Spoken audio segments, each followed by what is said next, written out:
Hello everyone welcome back to my channel history and history.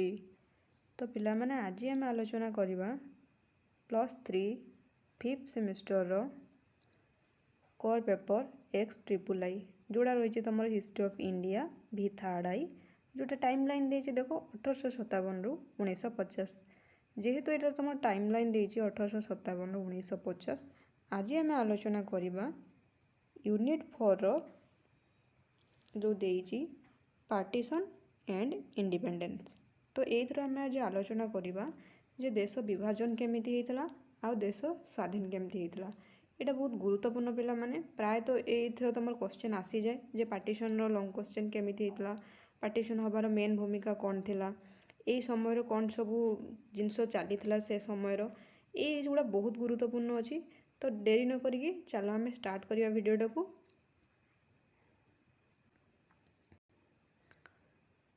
तो first question देखो, fast कहूँ Mountbatten योजना कौन थिला। तो माउंटबेटन योजना तुम केबे हितला ना 1947 जून 3 तारिख रे भारत विभाजन पाई एक योजना घोषणा करथिले। ए जो लॉर्ड माउंटबेटन 1947 मसीहा जून 3 तारिख दिन एक योजना घोषणा करथिले।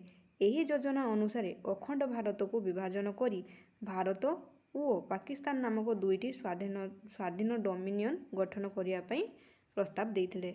तो माउंटबेटन प्लानटा बहुत गुरुत्वपूर्ण। तो ये माउंटबेटन जो लॉर्ड माउंटबेटन 1947 आसिले तो सी प्रपोजाल कौन देइथिले ना जो तुम भारत आ पाकिस्तान अच्छी ताको दुई भाग में डिवाइड करके डोमिनियन तुम जो गठन करने प्रस्ताव देइथिले। बुझी होची। नेक्स्ट क्वेश्चन देखिबा। नेक्स्ट कहूँ देख रेडक्लिफ लाइन कहले तुम कौन बुझ। ये जो रेडक्लिफ लाइनटा देख भारत और पाकिस्तान मध्य सीमा निर्धारण करने सार सिरिल रेडक्लिफ को अध्यक्षतार सीमा कमिशन गठन करा तांको द्वारा निर्धारित दुई देशर भौगोलिक सीमारेखा को रेडक्लिफ लाइन तुमर बोली कुहाଯାଉଥିଲା। तो ये रेडक्लिफ लाइनटा कौन पाई ना दि तुम बुझीपार। देख सी कहूँ भारत और पाकिस्तान मध्य जो आम सीमा निर्धारण करागला तो से सीमा निर्धारण पाई जो सी थिले किए ना सार सिरिल रेडक्लिफ तांकरी अध्यक्षतार जेहेतु ये कमिशनटा गठन करा तांकरी नाम अनुसार तुमर ये जो दुई देशर डिवाइड जो करागला से भौगोलिक सीमारेखाटा कौन कुहागला ना रेडक्लिफ लाइन बोली तुमर कुहागला। बुझी होची। 3 नंबर क्वेश्चन पर 4 नंबर क्वेश्चन देखिबा। तो देखो 4 नंबर कहूँ भारत विभाजन समय केउं दुईटी प्रदेश को भाग करा जाइथिला। जेतेबेले ई भारतटा आमर डिवाइड हैला तो सही समय केउं दुईटी प्रदेश को भाग करा जाइथिला। तो देखो ये कहूँ भारत विभाजन समय मुख्यतः पंजाब एवं बंगला प्रदेश को दुई भाग में विभक्त करा जाइथिला। एही दुई प्रदेशर मुस्लिम बहुल अंचल पाकिस्तान सह मिसिथिला। पंजाबर किछि अंचल एवं बेंगल किछि अंचल से समय मिसिकी गोटे तुमर मुस्लिम कंट्री गठन होइथिला जोटा कि तुमर पाकिस्तान नाम रे एबे तुमे जानिथिबो। बुझिउची। नेक्स्ट क्वेश्चन देखिबा। नेक्स्ट क्वेश्चन कहूँ मुस्लिम लीग केबे एवं केउठारे पाकिस्तान प्रस्ताव ग्रहण करिथिला। ये देख कहूँ 1940 मसीहा मार्च मासरे मोहम्मद अली जिन्ना अध्यक्षतार लाहौर ठारे अनुष्ठित मुस्लिम लीग्र वार्षिक अधिवेशन रे एक स्वतंत्र मुस्लिम राष्ट्र प्रस्ताव तुमर पाकिस्तान गठन पाई आनुष्ठानिक प्रस्ताव गृहीत होइथिला। तो फास्ट एठी कौन कहला ना टाइम टाक कहला केबे 1940 किए एटार प्रपोजाल देइथिले मोहम्मद अली जिन्ना कोठारे लाहौर ठारे। तो कौन प्रस्ताव देइथिले ना सी एक स्वतंत्र मुस्लिम लीग बा मुस्लिम राष्ट्र गठन करिया पई प्रस्तावटा देइथिले। जिनसटा तुम बुझीपार जे मुस्लिम लीग केबे हितला 1940 केउठारे हितला लाहौर ठारे। किए तुम प्रपोजालटा देइथिले मोहम्मद अली जिन्ना कौन पाई प्रपोजाल देइथिले ना गोटे स्वतंत्र मुस्लिम राष्ट्र जोटा कि पाकिस्तान नाम दिया जिवो गठन करिया पई मोहम्मद अली जिन्ना तुमर प्रस्तावटा देइथिले। मन रहिबो। नेक्स्ट क्वेश्चन देखिबा। 6 नंबर देख कहूँ स्वाधीन भारतर प्रथम गवर्नर जनरल एवं प्रधानमंत्री किए थिले। जेतेबेले इंडिया एवं पाकिस्तान तुमर डिवाइड हो गला सेतेबेले इंडियार गवर्नर किए रहिले पाकिस्तान किए गवर्नर रहिले सेटा टिके देखिबा। एठी देख कहूँ स्वाधीन भारतर प्रथम गवर्नर जनरल एवं प्रधानमंत्री किए थिले। देख कहूँ स्वाधीन भारतर प्रथम गवर्नर जनरल होउचंती तुमर लॉर्ड माउंटबेटन। देश जेतेबेले डिवीजन हैला सेतेबेले आमे चाहिलु कि लॉर्ड माउंटबेटन आमर रोहंती कौन ना गवर्नर जनरल एवं प्रधानमंत्री हेले तुमर पंडित जवाहरलाल नेहरू। किंतु पाकिस्तान रो भी तुमर प्रपोजल थिला कि लॉर्ड माउंटबेटन को भी सेठी गवर्नर जनरल रहिबे बोली, किंतु सेठी मोहम्मद अली जिना कहले जे सीए तुमर माने गवर्नर जनरल हेबे बोली, सी निजे गवर्नर जनरल हेले, माउंटबेटन रहिले इंडिया रो। बुझौची। नेक्स्ट क्वेश्चन देखिबा। देखो नेक्स्ट कहूँ तुमको भारत विभाजन दुईटी मुख्य परिणाम लेख। ये जो भारतटा विभाजन है तार दुईटी मुख्य परिणाम कौन थिला ना भारत विभाजन दुईटी बड़ परिणाम है यह फल मानव इतिहास सबुठ बड़ अपरिकल्पित गण स्थानांतर जेटा माइग्रेशन होते बहुत लोक एठारू सेठारू जाइए। किछि लोकंकर जीवापाई इच्छा थिला जदिओ पाकिस्तान, बहुत लोकंकर जीवापाई इच्छा नथिला जेहेतु तांको माने बॉर्डर पड़िला से बाध्य होइके गले। सेकेंडटा कौन ना सेकेंडटा हूँ देश में व्यापक सांप्रदायिक दंगा घटी लक्ष लक्ष निरीह लोकंकर जीवन माने हराइथिले। माने जेहेतु से समय डिवाइड हो गला आकस्मिक भाव में हठात तुम माने टाइम लाइन टाक माने कहीं मानिले नहीं, तो सेथिपाई विभिन्न प्रकार सब दंगा है से समय लक्ष लक्ष लोकंकर जीवन गला। बुझाऊँ तो ये दुटा थिला डिमेरिट से समय बुझाऊँ। तापर देखिबा। देखो कहूँ ब्रिटिश प्रधानमंत्री क्लेमेंट एटली को ऐतिहासिक घोषणा कौन थिला। ये जो ब्रिटिश प्रधानमंत्री थिले तुमर क्लेमेंट एटली तांकर जो ऐतिहासिक घटनाटा कौन थिला ना ब्रिटिश प्रधानमंत्री क्लेमेंट एटली 1947 फेब्रुआरी 20 तारिख में घोषणा करथिले जे ब्रिटिश सरकार 1947 जून मास सुधा भारतीय मानक हाथ को क्षमता हस्तांतर करी भारत चली जिवे। जिनसटा को आगो मन रख जे जो क्लेमेंट एटलींकर घोषणा कौन थिला ना सेमाने गोटे डेडलाइन देइथिले कौन ना सी कहते जे फेब्रुआरी 20 तारिख में घोषणा कले जे आम 1947 जून मास सुधा भारतीयों हाथ को क्षमता हस्तांतर करी आम भारत छाड़ी पलि जीव बोली किए घोषणा करते ना क्लेमेंट एटली। मन रखिब एटाकू। तो पिला माने क्लेमेंट एटली तुमर कहते 1948 रे से जीवापाई, किंतु सी पलैले केबे ना 1947 रे। ए टाइम टाक मन रखिब। जो क्लेमेंट एटलींकर तांकर माने डेडलाइनटा कौन थिला जे आम 1948 रे जीवु, किंतु सी आगुआ पलि गले सेथिपाई माने देश सारा तुमर सब बहुत प्रकार जिनस घटीगला। बुझे से डेडलाइन देते जेहेतु 48 रो आमे टार्गेट थिलु जे 48 रो देश विभाजन हम कि माने आमे स्वाधीन हबु, किंतु जेहेतु सी 1947 रू पलि गले विभिन्न प्रकार अराजकता सृष्टि है से समय। बुझे। नेक्स्ट देखिबा। देखो ये कहूँ प्रत्यक्ष कार्य दिवस बा डायरेक्ट एक्शन डे कौन। देखो ये कहूँ मुस्लिम लीग स्वतंत्र पाकिस्तान दाबी हासिल करने 1946 अगस्त 16 तारिख को प्रत्यक्ष कार्य दिवस भाव में पालन करथिला। यह फल कलिकतार भयावह सांप्रदायिक दंगा सृष्टि होता।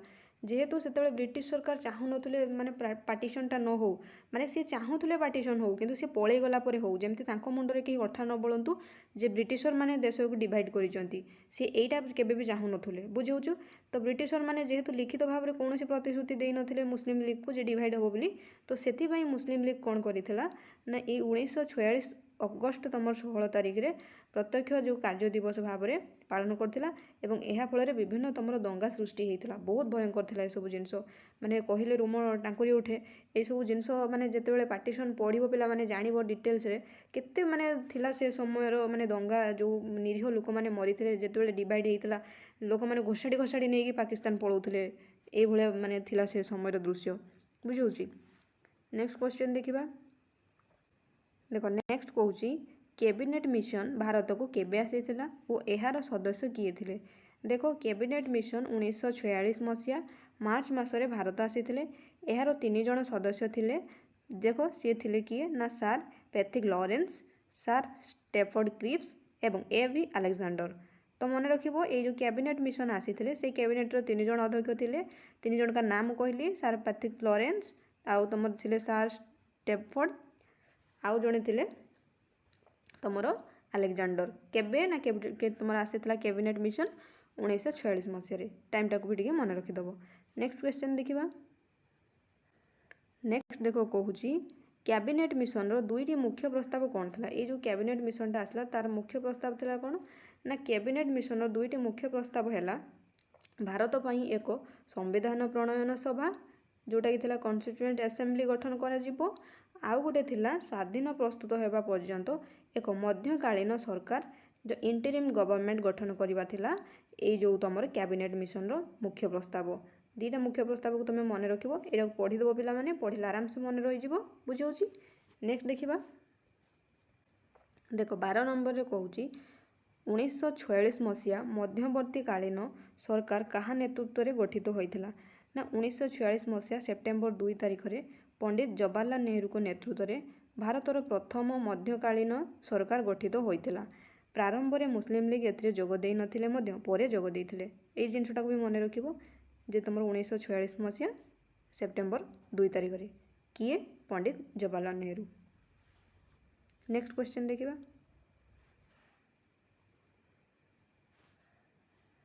स्वाधीन पाकिस्तान प्रथम गवर्नर जनरल एवं प्रधानमंत्री किए थिले। तो देखो स्वाधीन तुम पाकिस्तान प्रथम गवर्नर जनरल थिले मोहम्मद अली जिना मुझे जमती कहली एवं प्रथम प्रधानमंत्री थिले लियाकत अली खान बुझे।